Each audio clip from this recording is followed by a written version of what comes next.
what's going on, man? Let's grab a cup of Joe. Let's do it. This guy's coming out here like the Ultimate Warrior in like 91. Jeez, what did you have this morning, man? I don't know. I'm just excited to be here. A little high on life. That's cool. We got a couple of good weeks coming up. Sweet, the man. next few weeks, so I'm excited. All now, right. How about you? What's happening with you? I'm just beat. I'm tired, but I'm good, man. Like I was trying to think. And there's a lot of value in this. It's just been sort of a regular old week. It's just there's not a whole lot to speak of. Yeah. But it's not bad. It's just a good week. Were you able to take any time for the 4th of July to celebrate the birth of our nation?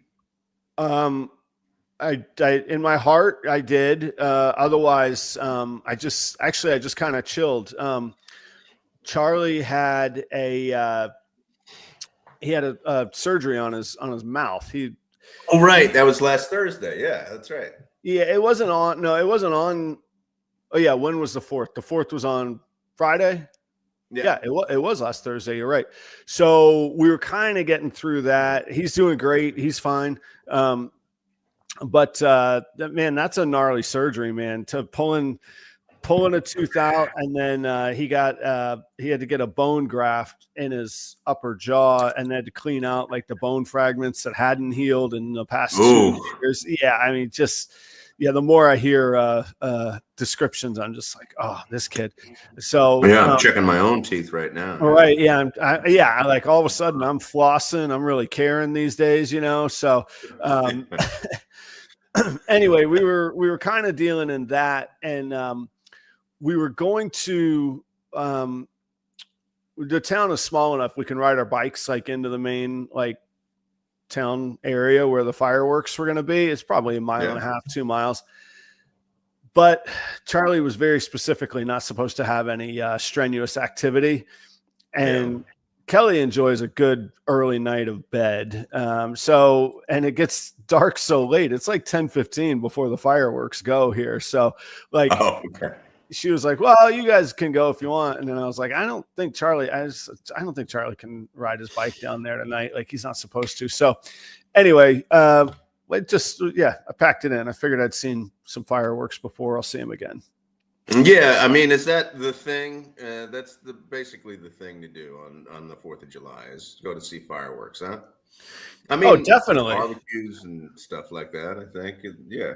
Yeah, I mean, thing like it's either that or what?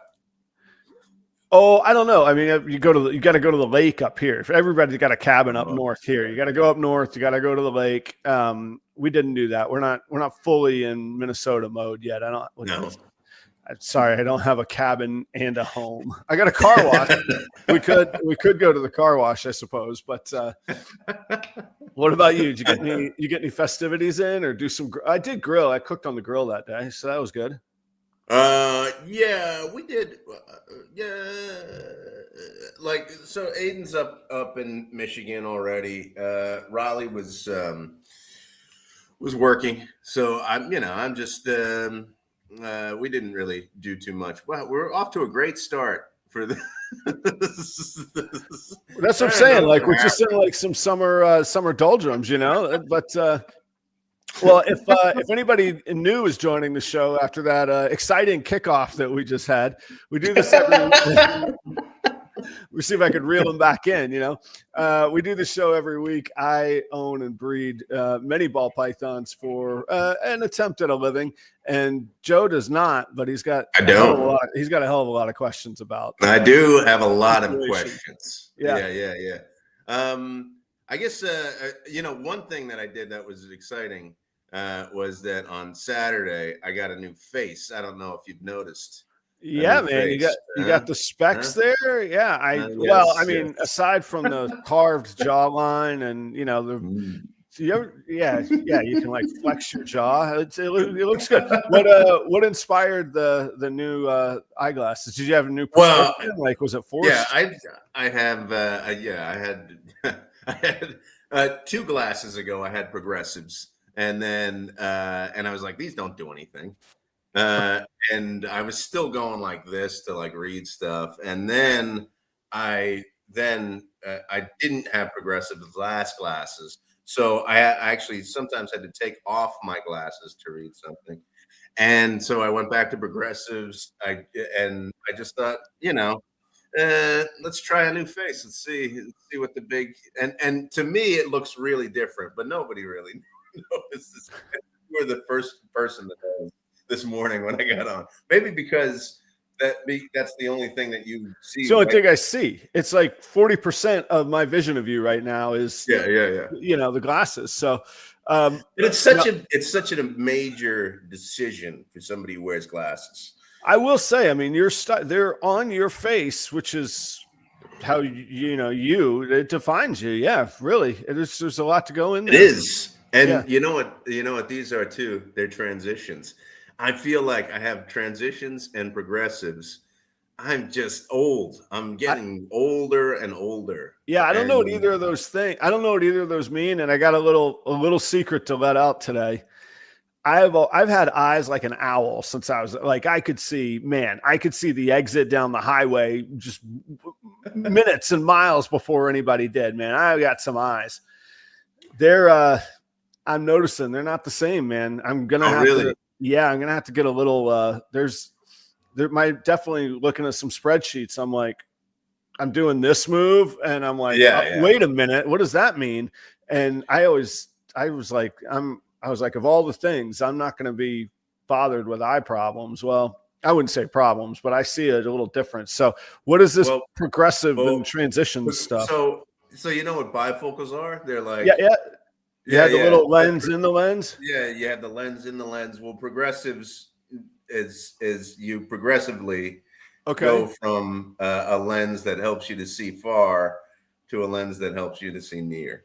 Okay. So it's just like it's like a bifocal, but it's not a bifocal. It's more of a spectrum. But you thought it was a farce last time? It's a postmodern glasses. Okay. Yeah, right. Okay. It is. All right. It's not binary. Okay. It's not bifocal. It is progressive. So we have a spectrum. It's on the left side of the eyeglass aisle. Okay, and then and then transitions, are those the ones that do like the shade and the light when you go out in the sun? They become sunglasses. See how like excited I am about that? Yeah. Do you just find yourself running in and out to be like, they work? I did that the first few days. I was like, I want to see how this works. I feel like that's like the dad version of like when you're a kid and you get something that glows in the dark and you like run in the bathroom with the bright lights and then you run into your room in the dark just to see if it glows or not. Yes, that's exactly what was going on. I was going out and it was great. And it was like magic. I was like, this is incredible. Man, all right. But there's so many people that have them. So, they're not that exciting anymore. But they're new to me. So I was super stoked about it. It was great. I'll have to try them when you get here and see. So I have a buddy that is, his glasses are thick, and he's a really, really good musician. And we played one night and we were doing this Buddy Holly song. And I was like, give me your glasses. Those look like Buddy Holly's glasses. And he's like, what? I was like, I'm going to wear them during this song. Joe, I thought I was drunk in those things. And like, once you're in the song, like you can't stop.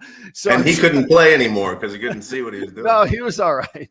But he was, I was like, my head hurt. And like I say, I was just like, thank God it was just easy chords. And I was chugging through just 3-chord, Buddy Holly City. So there is there's a special lens that you have to pay for if your prescription is too high or right. So it's like a thinner lens so that it fits. Like if I didn't get that thinner lens, like it wouldn't fit into a you had to frame. Oh, I see. You had to do that's how bad. Too, yeah. I shouldn't really have be living right now because because a little dramatic because of evolution. Like I am a deficient human being. That's what. Well, I can't, and especially with my eyes. I could not. I can't see really well, and plus I'm colorblind too. So Could you like I saw it and it was actually a stand-up comedy bit, but the guy was right. Like we forget like the beauty of the days and the age that we're living in. And you're probably like it sounds dramatic, but you're probably right. Like if you just had to deal with your sight through like being on the Serengeti, you probably couldn't sneak up and pounce on your well, or maybe I would never have been born. You know what I mean? I'm not sure. I'm not oh, sure okay. because it would not have if there were not glasses. Well, people without vision might not have evolved. That's true. They But might not have made it to maturity to be able to, yeah. But like, I'm probably saying something very offensive, right? no, I don't think so. I think my highlight is, and I could turn it to the comedian, but like, he was like, can you imagine? He's like, just think about chicken wings. Like, here we are in this modern age. We're like, no. The rest of the chicken, get rid of it. I want just the very remnant of one limb. And there's only 2 per chicken. So, we're going to need for a plate of them, we're going to need 12 chickens off. And then I want cheese from France wrapped in some mayo from America. And we're going to dip it in there. And that's what we're going to have. And that's the only way that I'll eat my wings. Like, it's unreal, the Yes. pleasantries that we have. And your eyeglasses are a lot more practical and probably needed than the odd chicken wing recipe. But yeah. Dude, I'm so excited about my glasses, and it just reminds me of how old I am, and that I get excited about this stuff. It's really fantastic. Yeah, but now, Joe, we're in our 40s. Let's not play this too far. We got a little ways to go before we're like old. Like, my son challenged me yesterday to a planking contest. I was like, dude, I'm gonna smoke you, and he's like, I don't think you will. You're kind of old. And I'm like, have you ever heard of like old man strong? I'm like, watch out, kid. I'm going to show you what's up here, Yeah, old man strength. That's a thing, right? That is definitely a thing. And has there been any scientific studies about it? I'd really like to, know about that. And I mean, I don't want to really research it. I just want somebody to tell me about it because I don't really want to read about it. But I wonder if there have been any scientific studies about old man strength, because I feel like that's a thing. All I tell him is, now I'm built in a certain frame, but I can tell you, you don't get through life being left alone and not having a little bit of strength at my size. So like, I like to say, pound for pound, I'm a bad man. Now I don't have many pounds, but I can. Yeah, I mean, feisty little dude. I would be. I'm still. I mean, Aiden's a really big, healthy, strapping lad. But I could probably still take him. That would be a fun. Aiden's he's been eating some corn. He's a stud. Chris asked about the Back to the Beginning concert, which is the Ozzy farewell. Did you check any of that out, Joe? I caught a few clips of it. Yeah, I mean, I didn't. Is there a whole version of it that's out or no? It's got to be on YouTube, I think, but there's definitely a whole show. Chris, I regret I have not. I saw a few clips. I watched some of the Guns N' Roses set. I have not seen I want to see obviously Jakey Lee, Zach Wilde, and then obviously the Sabbath stuff with Ozzy. I have not seen it, but I do want to set aside some time for it. And I think I've got a 3-hour drive to Des Moines this weekend, and I think that might be the soundtrack of heading down there. I don't want to put words in Chris's mouth, but he posted something. It was like, if you enjoy music, lucky you are to be alive in the time that Ozzy was created. Like really from the very late 60s through all encompassing of my life, he's been putting out really influential and important music. So it's pretty cool. Yeah, he's saying the Mama, I'm coming home, which is funny because it's a later installment from Ozzy, but it was amazing. It was so great. And one of the things that song is that's 34 years old, Joe. That's how old you are, man. I know. I'm saying you're saying we're not that old. That's how old we are. Well, go ahead. But one of the coolest parts of that was seeing all of those old timers watching each other play. I thought that was just one of the coolest parts of seeing that, and just being, because you know, and it's from a genre that's like everybody's so like, it's like tough, you know, it's metal and it's Right. hardcore, and then you see them and they're just like kids, like just being excited watching they're each just other being happy. Yeah. play music. It was so cool. Yeah. Yeah. That song. So Chris and I do and we haven't done it very recently, but we do a Patreon only content called the Pawn Shop, where we talk music, and like this would be like a little segment of the Pawn Shop. We'll watch a specific song and then talk about either what it meant to us, or some relation to it, or why we loved it, or what's going on in the music and all of that. So I remember Mama, I'm Coming Home very specifically, and this is going to sound weird, but this is what music can do for you, or does for me. So I lived with my mom only a couple of years when I was growing up. I lived primarily with my dad. But one thing I remember living with my mom is she had cable TV, and that meant we had MTV in my mom's house. And I lived with my mom from 90 to 92. And somewhere, and now this is possible that I'm transposing a summer because I lived summers with her as well. But somewhere in there from 90 to 92 is when that song, Mama, I'm Coming Home, came out. And so I always equated going to my mom's house with that song, being able to visit my mom, and then watching the video, which I really wasn't supposed to be watching MTV, you know, and then Dad didn't even have cable. We still had the antenna ears, you know, and so it was always special to me. And then I think most people know the story, but my mother passed of cancer, and there was a time when she was in hospice, and I was kind of her primary caregiver. And it sounds kind of dumb and cheesy, but I would think of that song when I would go to visit her and take care of her, kind of thing. So it just brings up all sorts of emotions. So now, like, I almost don't even want to go watch that rendition if it's that good. And Chris is saying there's tears, man. So I will check it out. But yeah, what a cool thing, man. I am looking forward to that. So there was another concert that night, that same night. That was interesting. That there was another concert was kind of monumental, which was, I think it was like the Oasis reunion. Oh, I gotta admit, man, like, I'm a rock kid of the 90s, and Oasis is pretty good. Like, I like Oasis a lot, man. And you do? Yeah, I really do. And like, not just, I know they're all shenanigans, but man, those guys can play, and their song catalog is really prolific. I haven't seen that one either. And there is a whole pro shoot on YouTube of that new show. And I think so. Yeah. I'm hoping it's good. I don't know if it is, but I'm hoping it's good. I mean, I don't know.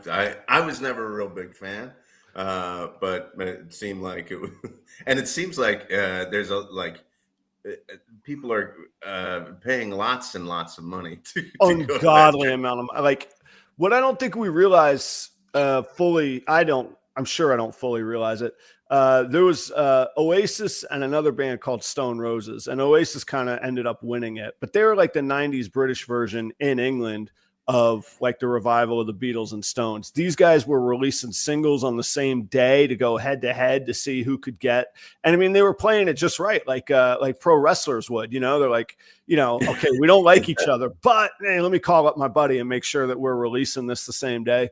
And it was the same time as bands like Blur, and just, it was a real cool scene in that era. And anyway, I'm happy to see him doing stuff, and Noel Gallagher particularly. Both of them have continued to put out music throughout the years, but Noel Gallagher's continued to really play some high level rock and roll too. So anyway, there's some thoughts. So my one thing is, Joe, for the very first time in my life, I applied this week. I assume I'll be approved, but I don't know. We'll see. For a passport. Can you believe it? All these years, I've never had a passport. Really? I thought you've never had a passport. Never had a passport for the early part connection to Canada, that you would go to Canada. I would always go to Canada. You didn't need a passport to get into Canada. You didn't need a passport. until 9/11, right after 9/11. Okay. So yeah, my grandparents and my mother are from Canada, and I spent summers there growing up. And then I worked at a summer camp in Maine, and on the weekends, we called them weekends, when we were off, we got a 30-hour day off once a week at the summer camp, and it was 4.5 hours to Montreal. We would beat it to Montreal, party for 20 hours, beat it back, and make curfew back at the camp. And yeah, it was. So what prompted this? What prompted this to get the passport? Are you going somewhere? I am going to go somewhere, and I am cooking up something. I can't say. There's a little bit of it is Proper Royals related, actually. This will this will be a business endeavor. So we're cooking this up. I don't know. Sometimes I suppose I should wait to actually have the passport before I kind of unveil what it is, but we're probably going to have to I'm working with some other people on it, and so we'll probably have to unveil it before the passport actually comes. And then if I run into issues, I guess I just have this massive public fail. I'm not sure. This is wild. I'm very intrigued by this. This is a nice little teaser, because the last time you were like, I'm cooking up something, it was epic in the conference. No, the conference itself. Oh, right? Epic conference. Oh, yeah. I thought you were saying, I didn't know I'm always cooking up something. Wasn't sure what you were referring to about cooking up. Yeah, this one's going to be, this will be for sure. It's going to be fun, but it'll be a little bit selfishly fun. Like I was like, okay, yeah, twist my arm. I think I'll get in on this. That's great, man. I wish we could talk about it a little bit more. So, how was the? I mean, you had to go get your picture and everything, right? Oh, yeah. You got to get the picture. You got to. So here's what struck me. Just a little bit of a funny anecdote. It's not that, I don't know. I always had this big vision. It was a pain and a hassle and blah, blah, blah. It's not a big deal at all. So you can go online, you set up a time, and our local library has a passport processing office that you can just check into. So I set my appointment for that. And they're like, get this filled out before you come in. Here's the government link. It feels like an IRS tax form, but it's a Department of Homeland Security or whatever it is, whatever department it is, or consular or whatever. So I'm filling out the form, and stupid autocorrect. I get all the way through the form, and autocorrect changes my mother's name from Brenda, which is a word and normal name, to Brianne. And by that point, I don't see it until it's already on the PDF. And I'm like, I got to go back and edit this. And they're like, you cannot edit this form. You have to start over. And I'm like, okay. So I go all the way back through it again. And like, I know those of y'all that haven't done it, you got to have your mother's name, your father's name, their date of birth, their location of birth. You know, I'm like, I think I know where my dad was born, but I'm like, let me make sure. So anyway, I'm figuring this all out. I print it out. I go to the place. And the guy says, well, are you ever going to, and you have to list a emergency contact. So I put my wife down. And he's like, are you ever going to travel with your wife? I was like, probably, I would think so. And he's like, well, she's not very good to list as the emergency contact then. And I was like, all right. I said, well, can I change this afterwards? It's a real hassle to start over and everything. And he's like, no, just take this pen and cross it out and rewrite it in. And I was like, what? And he's like, yeah. And I was like, that thing made very clear multiple times I can't edit the form. And like, he laughs. He's like, yeah, as long as I see you do it and I sign off on the as long as I sign off in the part where I have to sign off, you can do that. And we're just there crossing things out, rewriting it in. I was like, that would have saved me about 45 minutes if anybody had told me that. So there you go. There's my little just tell the person, hey, I'm going to fix this in front of you and you can sign it in place. Now, two questions. Well, one comment is, it sounds like an easygoing representative. Very. So it might be hit and miss with that. It could be, very Minnesotan, very laid back. Yeah. He might have had a little. What were those little like bear shaped snacks when you were a kid, Joe? Bear shaped. Gummy bears. He might have had a little gummy snack at lunch. Yeah, I'm not sure. He was he made things happen for me. Yeah, that's true. So the second thing is, if your emergency contact is not your wife, who is your emergency who did you choose as your emergency contact? This is a little bit grim, but I went with my father, and just actuarially, there's a mathematical consideration that he's a certain age, but I figure but my son's too young, so I figure I'll put my dad, and then eventually I'll change it and make it my son. You'll have to go back to the same guy. Cross That's right. That's exactly right. That's what we would do. So I'll have. There was a little bit of me that was like, he should have put me. I can handle his stuff. That's fine. I'm sorry, I let you down. And I admit I didn't even think of it. That would have been. It's almost like a Seinfeldian thing, like just out of the blue, like you call somebody up and you're like, I just want you to know I put you down as my emergency passport contact. And you're like, I don't even know that. I didn't realize we were that close of friends.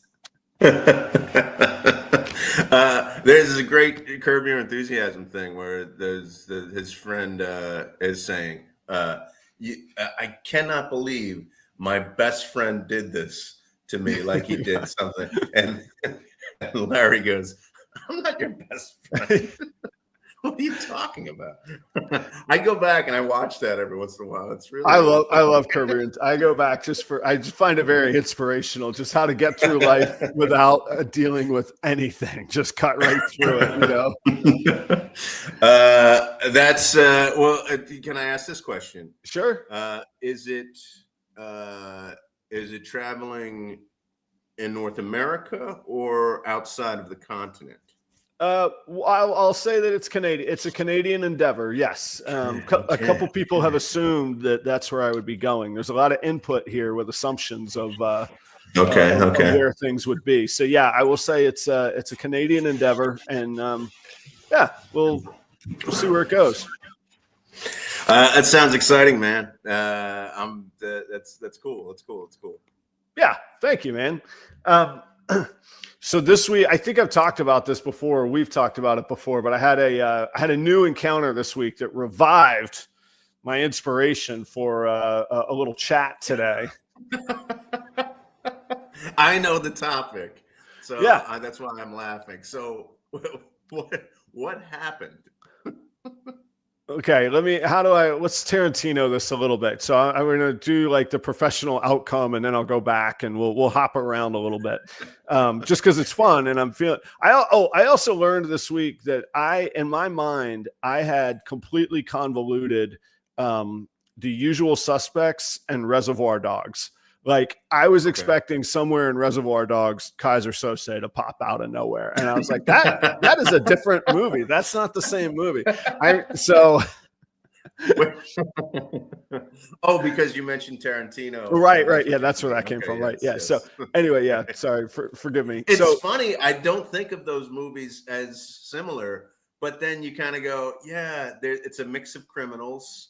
Yeah, you got these criminal gangs, convoluted stories. It's hard to follow. Yeah. Pretty good though when you get into it. Yeah. And they came from about the similar era in my mind, anyway. So, guys are Ozzy. Yeah. Okay, whatever. It's great. Both great movies. Go check them out if you haven't. But so the thought is how much of a benefit there is to just shutting up sometimes, just shutting up and listening. Or more importantly, seeking to understand. And Joe, you're great at it. Like people get so far just being curious and learning, and people will tell you and share so much if you're just curious and learning.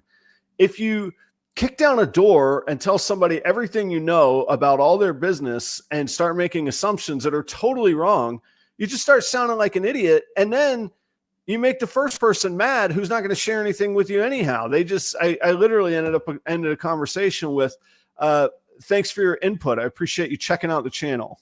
Goodbye.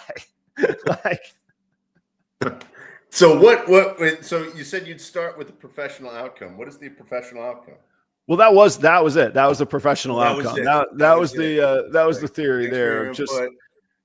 And just like, hey, seek to understand and don't assume that you know like we forget just what idiotic cavemen we are. We're driven by very little. We're driven by like some money, some food. We got some biological desires that we're after, and then maybe some competition. That's pretty much it. If you can look past those drives and acknowledge that that's what we're driven by, and then manage to sit there and just shut up and listen and learn. I'm not saying I have anything great to teach, but at least we don't look like dummies. Because honestly, if you can just not look like a dummy, you're like above average. You're at minimum average. And there's a great line from George Carlin who says, think how dumb the average American is and realize that is half the population. By definition, that's average. By definition, yes. By definition. So now, you can, but just by not being perceived as a dummy, you can really get ahead. This is a very appropriate question for me because I think I mentioned a few weeks ago that I'm seeking other positions outside of where I am. I am correct. So the only place where I have trouble, well, people probably say I do what you're describing as well. I might be a little bit verbose, you know. We're all guilty of it, right? I know my stepkids are like, all right, stop talking, please.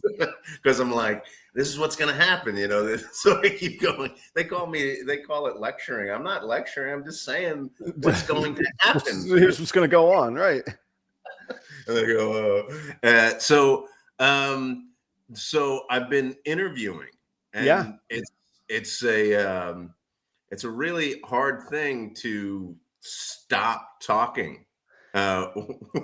Like to know when to stop talking. I for some reason I have a problem. It's like the place that I have the most issues with. Like I have to go, okay, is that a good enough answer? Like in my head, I'm going, is that, do I say more here, or do I stop? You know, and it's been really kind of challenging. But job interviews, it's not a different world, but that's a very specific microcosm because you're under the pressure. Right. You're actually like the whole point of it is to actually impress somebody else versus regular life.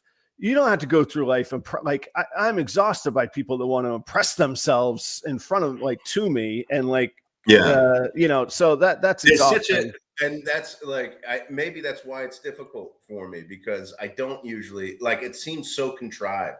Like I'm contriving answers to make sure that you are impressed with me. And that's it's really difficult, but it's kind of what you're called to do to show, that that's in that setting. Right. Yeah. Yes, right. But also you can talk too much. Like I have interviewed people being an interviewer and trying to hire. And when you have somebody who's interviewing and then they keep talking and talking and talking, it's a turnoff. And a part of an interview is like, can I work with this person? Can I put up with this person? That's really what they're there to find out. Yeah, because most jobs, anybody could do. Right. We're just like, can I deal with this person? There is, and you can try and be objective as possible when you're interviewing somebody, but you really can't.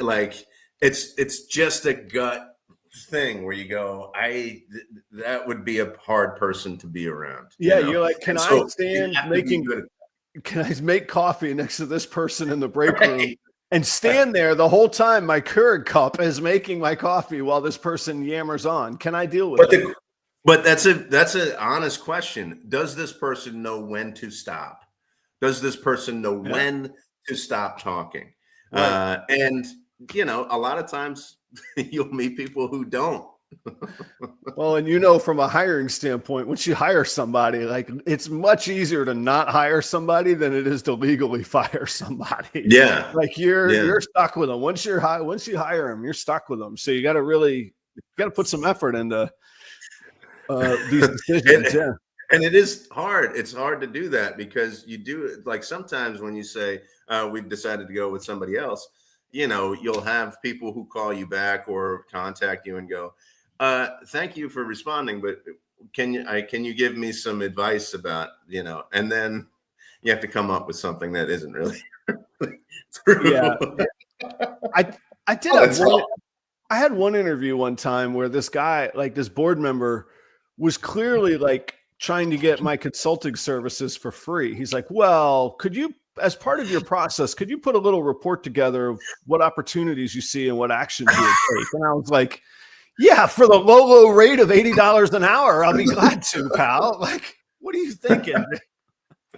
Yeah, you do come across those every once in a while. Like, are you just mining ideas? Yeah, I was like, I will not work for you. And no, absolutely not.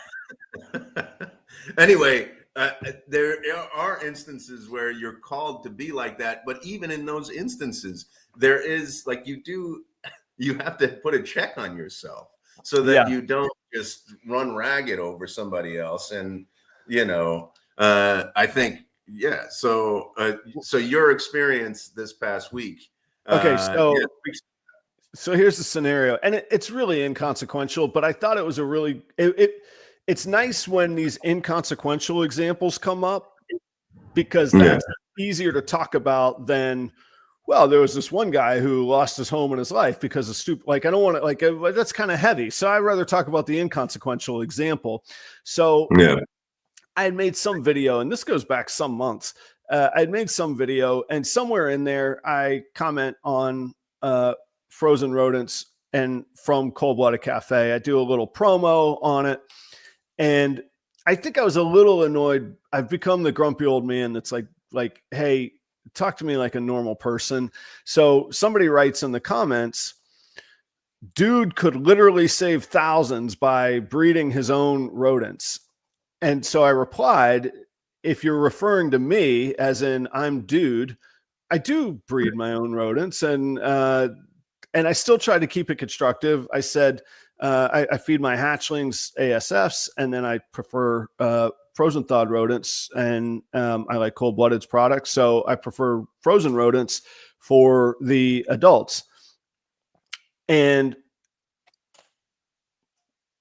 I can't get into the details, but for a moment, Joe, imagine, if you will, hypothetically, let's say you work for an accounting agency, and say you had an accounting podcast, and there was another agency that said, hey, we really like you, Joe. We'd love for you to put our logo on the screen.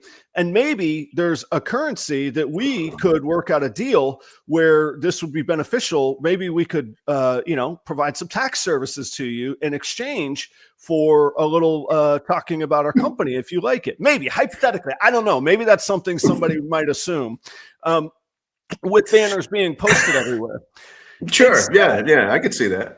Instead, this guy replies with a tirade in the comment section of all the opportunities I'm missing out on, the way that I should be killing and freezing these rodents, and then some mathematical calculation, not realizing, hey, you don't know what you don't know, and you've made big assumptions about somebody else's business model.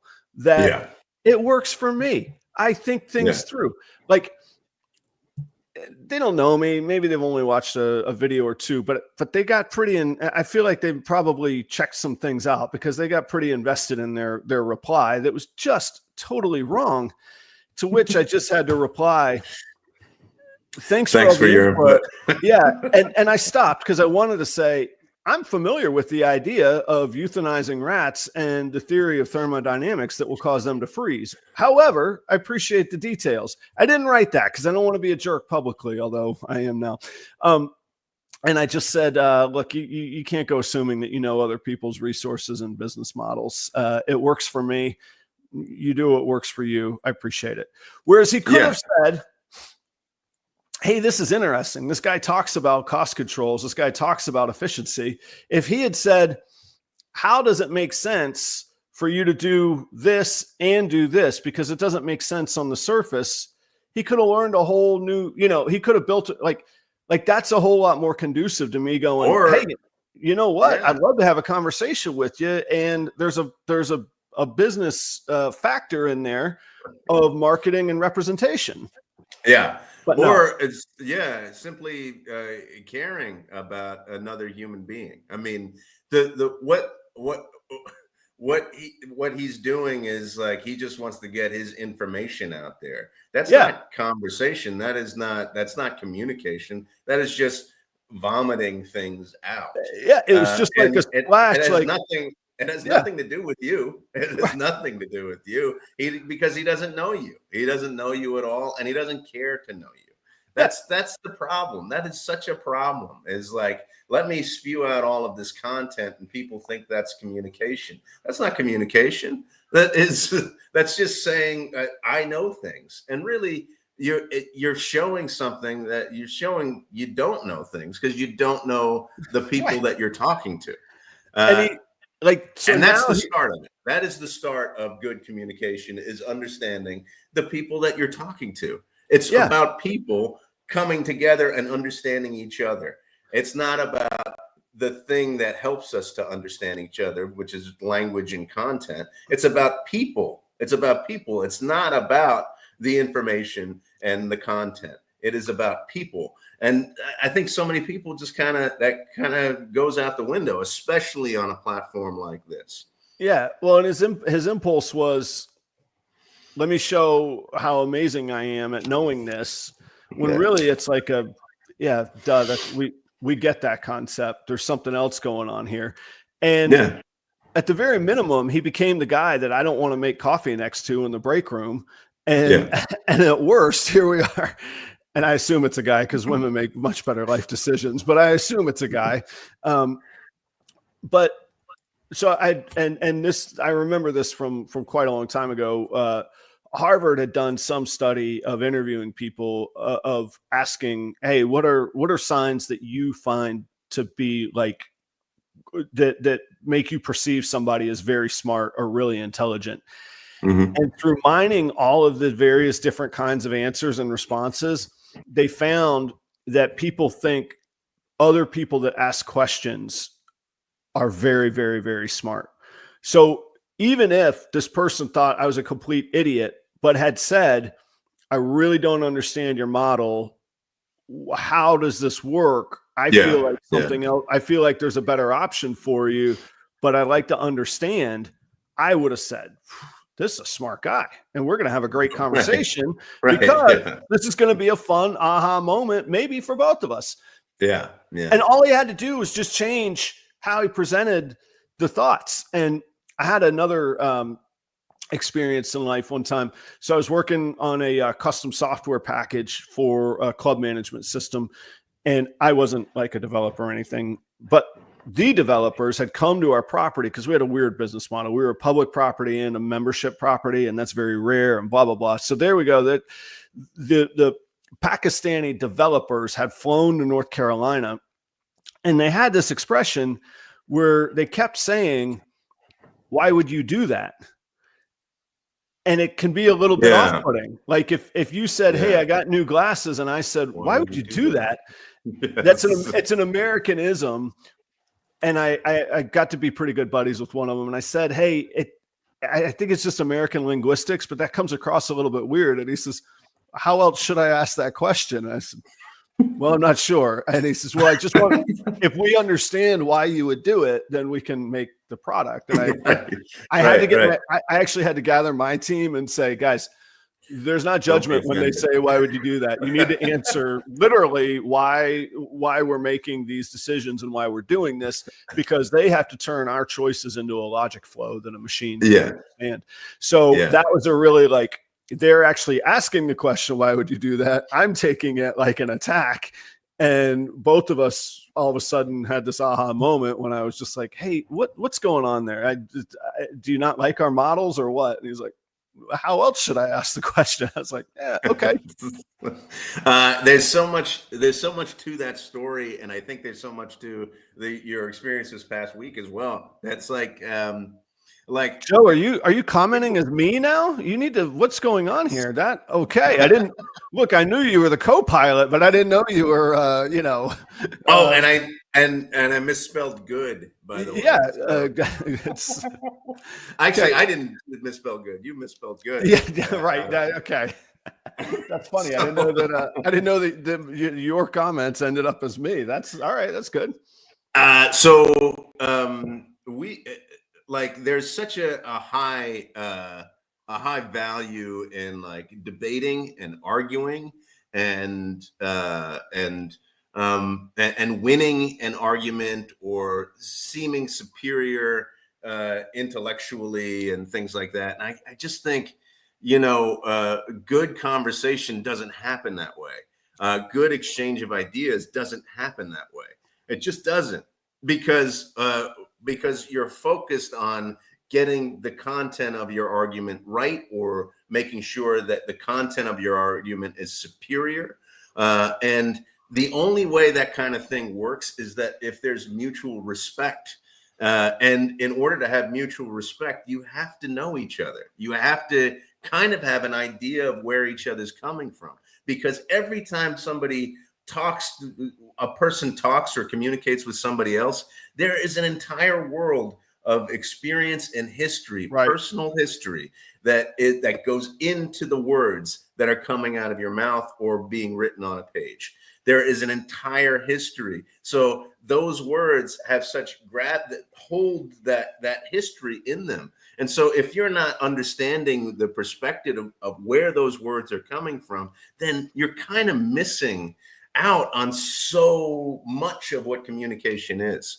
So I just think I spend the first class, every course that I teach, the first class, we learn about each other. Well, that's it. That's all we do. We learn about each other. Where are you coming from? What's your perspective? Right. Right. That's all we do, so that we can understand, and we take a lot of time. We can understand you're coming from this place. Be curious about where you're coming from. What does it matter that you have siblings, or what does it matter what your major is, or something like that?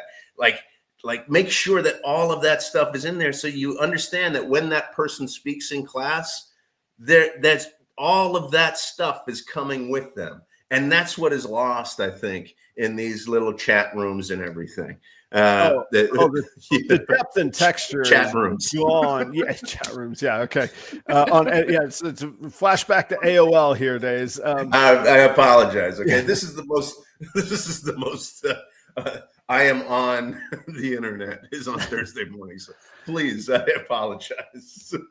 So I don't know if you know, Joe, but the comment section of YouTube videos is not exactly known for the land of mutual respect.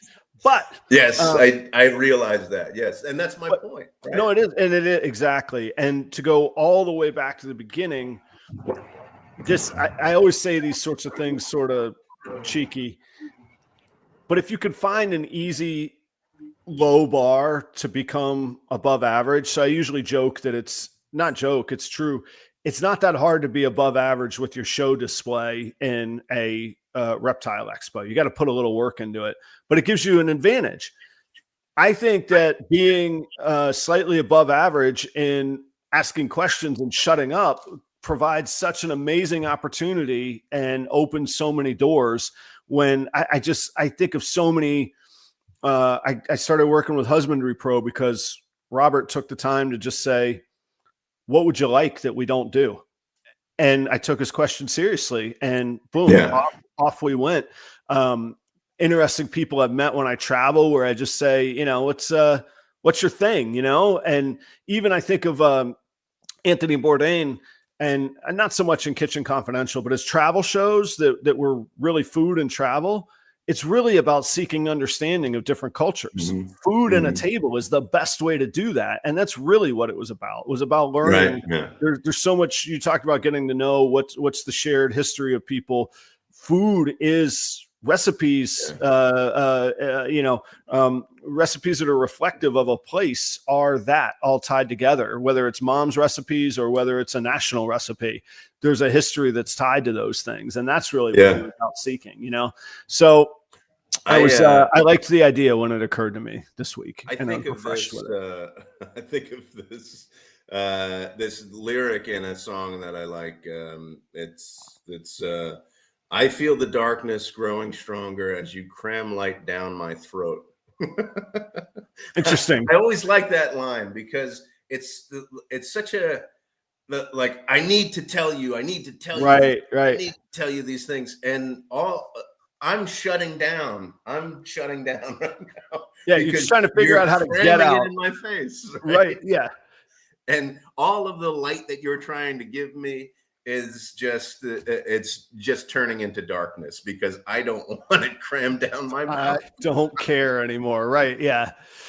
All right. Well, there's some yeah. Oh yeah. So who was that from, Joe? You gotta spill the beans on that. Oh gosh, I think I exposed too much of my sensibilities musically. It's a Pedro the Lion. It's called Okay. Pedro the Lion. Yeah, Peter. Got it. but Yeah. yeah, another soft, songwriter. Oh, he type. sounds very fierce as a lion. All right. I'm not Yeah, familiar, yeah, but yeah. I'll check him out. I thought you were going to say for a minute that was one of your, angsty writings with over a 6-string. I have written a few songs, but they will never be exposed to anybody anymore outside of the years Jose the Tiger is not going to 2000. share his writings. No, not at all. Joe, we got to do a little housekeeping. What's going on next week, man? I'm gonna have to fly with a new co-pilot. Is that what's going to go on? Yeah. I'll be on a train to Chicago next Thursday morning. So that'll be so yeah. You're gonna have to get somebody else. I think though I might phone in, see how things are going. If there's a chance for that, but we'll see what happens. All right. Did you say a train to Chicago or a train from Chicago? To Chicago, yes. So you're only doing okay. Where are you getting on the train? You're traveling America like a hobo here. Where are you getting on this train? I'm getting on this train in Flint, Michigan. All right, you're some highbrow stuff. Okay, So all right, yeah. This is what I'm doing. Highbrow stuff. There's nothing wrong with Flint. I know. That was a bad knock. They get a bad rap in the headlines. I've never actually been to Flint. So tomorrow we're starting our drive to Michigan. There's a lake house up there. We're going to spend some time. You're driving, and then we're driving to Michigan. Yes. Okay, didn't know that. All right. And then from there, we're catching a train on Thursday morning to Chicago, and we're going to stay in Chicago. I'm going to visit some old haunts if they're still around for one night. Yeah, for one night. Okay. And then getting on another train and winding up in St. Paul, and then I'm going to come see the facility there. And I'm going to get a tour of the car wash. Yeah, that's right. Now, we're gonna spend some time in St. Paul. Then we're doing the reverse trip, which is we're gonna stop in Chicago on Monday night, and then train again. Train, yes. Okay. How long is the train ride? How long? What's a train ride from Chicago to St. Paul going to take? Like time wise, what's that run you? I think it's like 5 hours or so. Okay. Yeah. So. I'll probably be doing some work and stuff like that. Right. I do have a lot of grading to do. So okay, all right, grade some papers, and then all the way back to Flint. You're going to take the train from Chicago back to Flint, and then Chicago to Flint. A few more days in Michigan, then driving home. Yes. Now, this is rare in this day and age to travel that much and not fly one bit. Why did you decide to, harken back to a slower time where you don't fly? I don't know. We do this every year. It's weird. It's like I think we like being on the road. Yeah. I think we have our dog with us, so we don't. And he's never flown before or anything like that. And the time that we spend in Michigan, it's a really, really small town. That's just like the thing that happens there is that there's a lake, and there's no like center of town that's like, within 15 minutes. So like, it's not like you can walk to those places. So you need a car when you get there anyway. Yeah, so it's Okay. easier to have a car there. It's easier to get out and see all different places that surround that area. So we just like doing that. And then with the trains, I don't know. I haven't been to Chicago in years, so I wanted to go to Chicago. I wanted to get that, like, stick that in there somehow. And we thought driving up to Michigan would be a bear, and driving back to Michigan would be a bear in the car. So why not just take trains? Yeah. We're trying it out. We're trying it out this year. I admire it. I admire trying new things. I think I've told the story before. I'm not going to tell the whole thing. I think my train riding days in America anyway are done. What happened? Okay. So my parents, I think I mentioned even earlier this episode, my parents were divorced. So I would shuttle between my parents every summer, Christmas, holiday, all that. Well, my mom lived in Maine for most of my childhood, but in 1993, after Hurricane Andrew, she and her husband moved to Miami. He was a general contractor's land of opportunity. The hurricane had just destroyed Homestead. So they moved to Homestead, whereupon both of my parents said, hey, it'd be way cheaper instead of flying, Adam, if we stuck him on a train from Jacksonville, Florida to Miami. Gotcha. Yeah. And those were miserable trips. They sucked. They were not fast. They were not comfortable. I was terrified of like sometimes I'm excited to be like in a situation that feels just a little slightly dangerous. Like I'm like, all right, this is cool.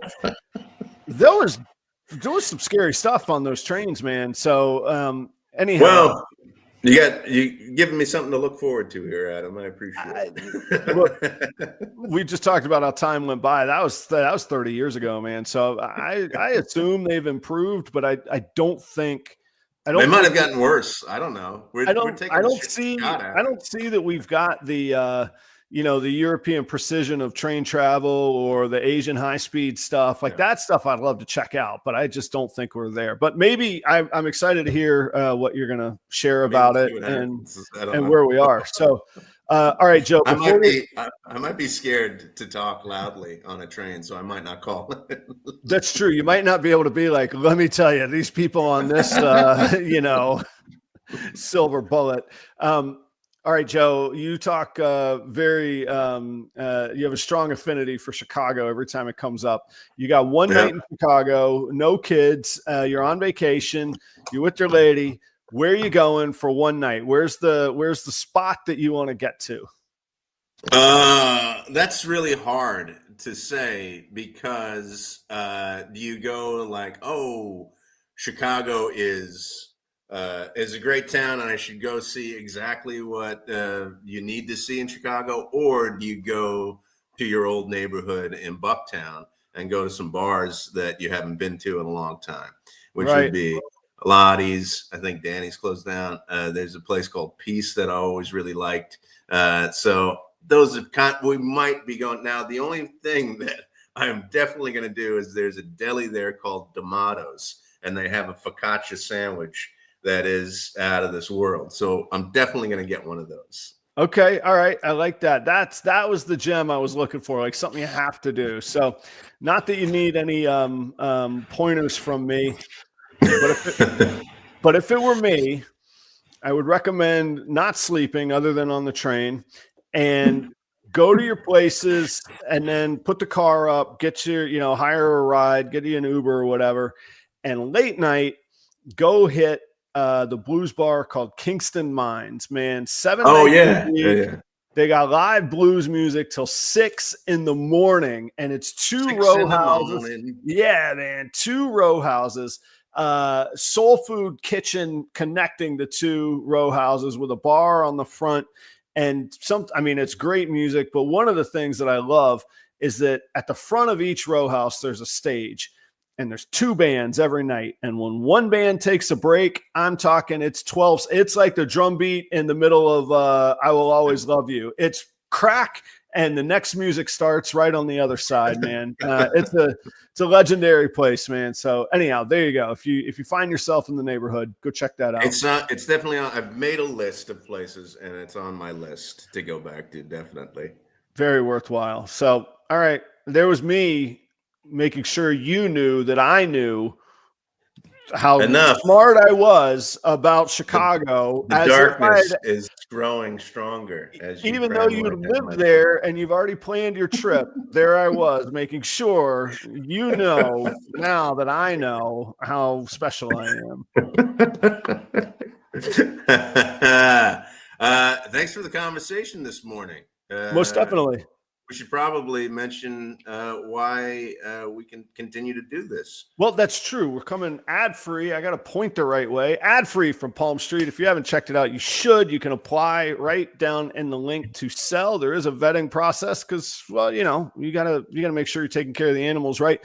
But the whole process takes just a few minutes, and there's actually a human that interacts with you for the vetting process. So you need some pictures of your husbandry and that sort of thing. It's a great opportunity. Go check out Palm Street. They are bringing things to us ad-free these days. The promo code proper11. I don't know if you see the small print. It's free shipping on all orders over $200 now. So you spend $200, you're going to get free shipping every time. It doesn't expire. It used to expire. Husbandry Pro, how are you going to keep track of everything? I'm still got breeding season going. Joe, I got like 7 different breeding pairs right now. I can't memorize who locked, who didn't. Boom. Tag it on the phone. Now I know what's up. There you go. You can get the free trial. You don't even have to put in a credit card. Just get down to business, get working. And I actually just renewed my annual membership. Yes, I still pay for it.